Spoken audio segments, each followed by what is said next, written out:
What's going on, YouTube? And welcome back to Goal Line Hockey. It's Kevin Forte, and today we are taking a look at the New York Rangers as we continue our season preview videos.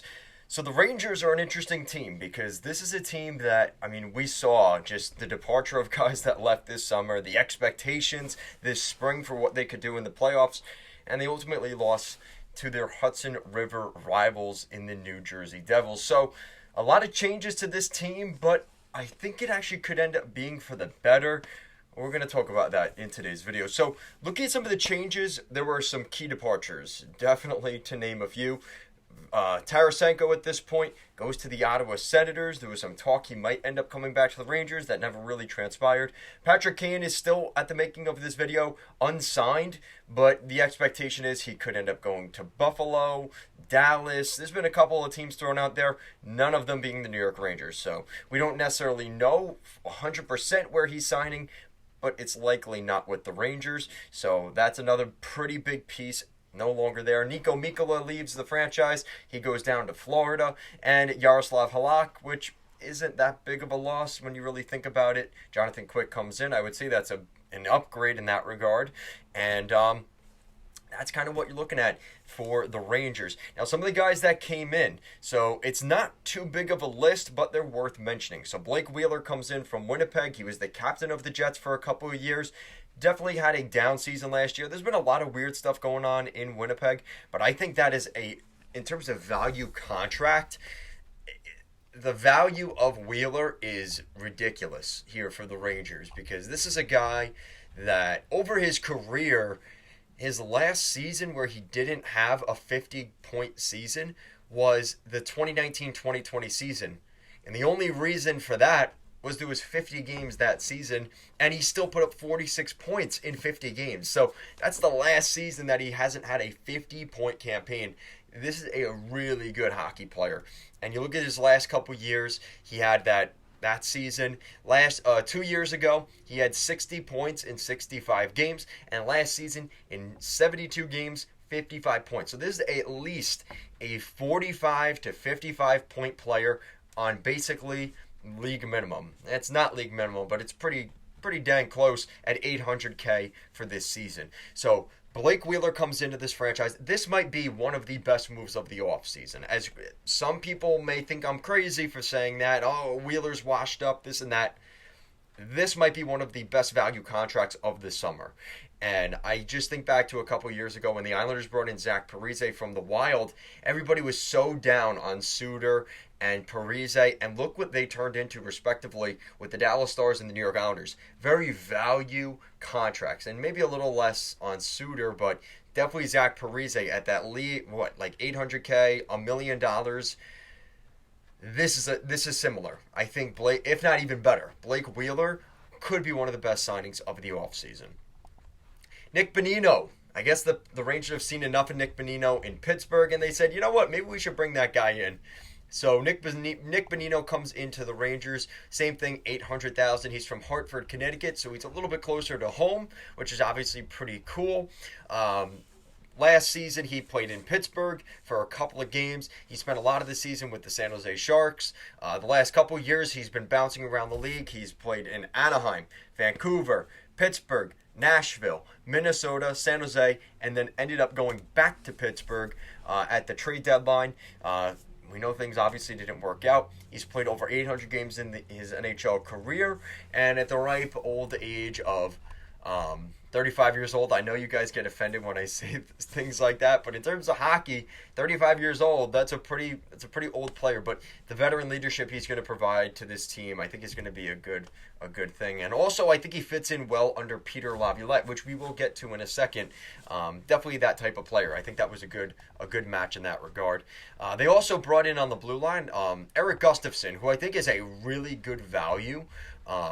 He's a guy that I really liked. And was hoping that the Islanders would actually try to swing for the last 2 years at the deadline because he's been kind of moving around a lot.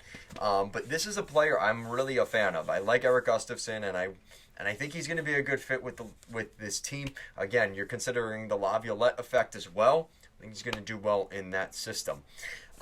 Like I said, he has bounced all over the league. In the last 3 years alone, he's played in Chicago, Calgary, Philadelphia, Montreal, back to Chicago, Washington, and Toronto. So he has definitely been a bit of a journeyman. So hopefully he gets some stability with the New York Rangers. I'm sure that was something that was important to him in terms of trying to stay here with the Rangers. But he did sign a one-year deal. We'll see what happens here. I think this is kind of more a guy that if guys like Zach Jones or Connor Mackey don't really fill their spots, that's where a guy like Gustafsson can be all reliable and come in. And what I really think is a very underrated thing about Erik Gustafsson is his ability to play on the power play. He is a point-producing defenseman when he's on the power play. And we've seen that play out. And I think that's why so many teams have been interested in him, is what he's done in the past. You look at his 2018-2019 season, he had 60 points in 79 games. Yeah, 60 points in 79 games. He was as close to a point per game defenseman as you can get. Yeah, he was really, really good. And he hasn't had a season since then that's similar to that, but he is still valuable on the power play. He's very much a liability on the blue line, which is part of the issue, but we'll see how that transpires. In terms of rookies, kind of a thin list. Unless we see some forwards jump into the lineup this year, which I don't expect.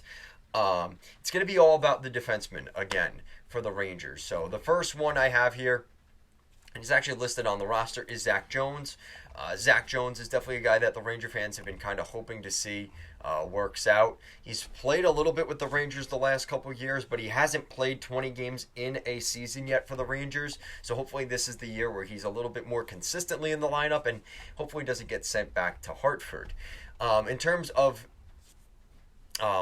defensively in the system that could jump their way into the NHL, Matt Robertson and Ty Emberson are at the top of that list. The Rangers have some really underratedly good young prospects that are defensemen, and those are some of the names that I definitely look at. And considering Robertson's 22, Emberson's 23, I think they're going to try and get those guys in the lineup to just see what they have. So expect to see them playing some hockey this season at MSG. How much? That's still to be determined, but expect them to be in there. In terms of young forwards to watch for, the list is pretty thin, at least for this season, but I am keeping an eye out for Brennan Othmann. He was their 16th overall pick back in 2021. The Scarborough native is a really good hockey player. He's played with the Flint Firebirds and most recently with the Peterborough Petes last season. He had 43 points in 40 games with the Petes in the OHL. So keep an eye out for him. He is definitely someone that I am watching if I'm a Rangers fan. And at 20 years old, he still has a lot of development to do. But if he comes into the Rangers organization this year, I think he could end up snagging a playoff spot on the roster, potentially even for opening night, as crazy as that sounds.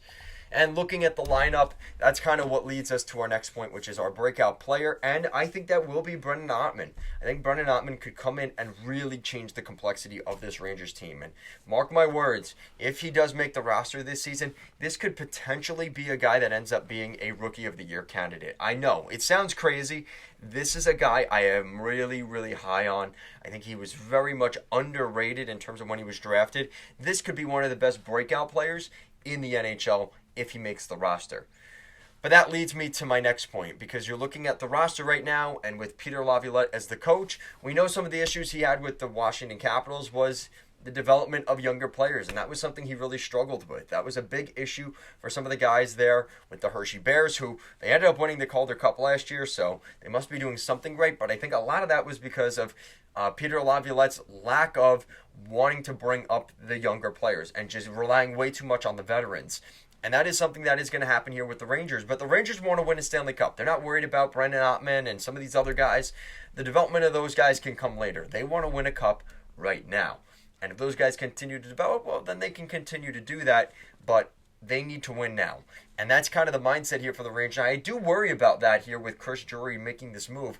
Is if they don't win the cup this year or next year, it's cup or bust, and it could come at the cost of some of the development of some of your younger players like Ty Emberson, like Matt Robertson, and even guys like Dylan Garand, who is a very good goalie prospect, could be coming down the pipeline, and even guys like Brennan Othmann. But that's kind of what we're looking at here for the Rangers is, you're coming in at a sacrifice here. If you're going to look at winning now, it could come at the sacrifice of players later down the road. And I think most Rangers fans are okay with that, but that is something that has to be mentioned here. So that leads us to our predictions. And this is where I'm going to be a little bit more positive than what I just said. And that is that I think the Rangers are going to be in that 105 point range with 45 to 50 wins. I think the Rangers are that talented of a team. They've got the group here to get it done during the regular season. It's just a matter of if they can do it in the playoffs. And we've heard the speculation about, guys kind of disappearing in the playoffs, the disappearing act of guys like Artemi Panarin and Mika Zibanejad and some of the other players on this Rangers team. That cannot happen again this year. That's been a big criticism for those guys. We've seen Panarin shave his head. He's definitely taking things in a different approach this season, and hopefully that translates well onto the ice. We'll just have to wait and see.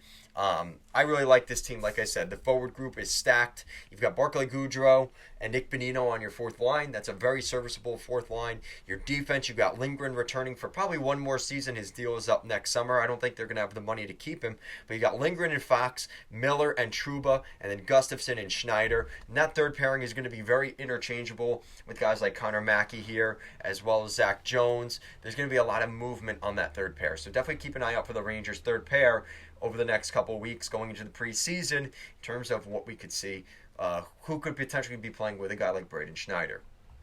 With that said, like I said, the sky's the limit for the Rangers. They got to get it done in the playoffs. They're a playoff team. It's just a matter of what they can do in those said playoffs and who's going to step up. So that's it for today's video, guys. Let me know what you think down below. How far do you think the Rangers can go next season? And again, even considering they could add players at the deadline, they have assets here to trade if they really wanted to at the deadline. They have Emberson. They have guys like Dylan Garand, Brendan Ottman. If they really want to make a splash at the deadline next year to even add to this already bolstered roster, they will have that ability if they really want to. Thank you so much for watching, and I'll see you again next time.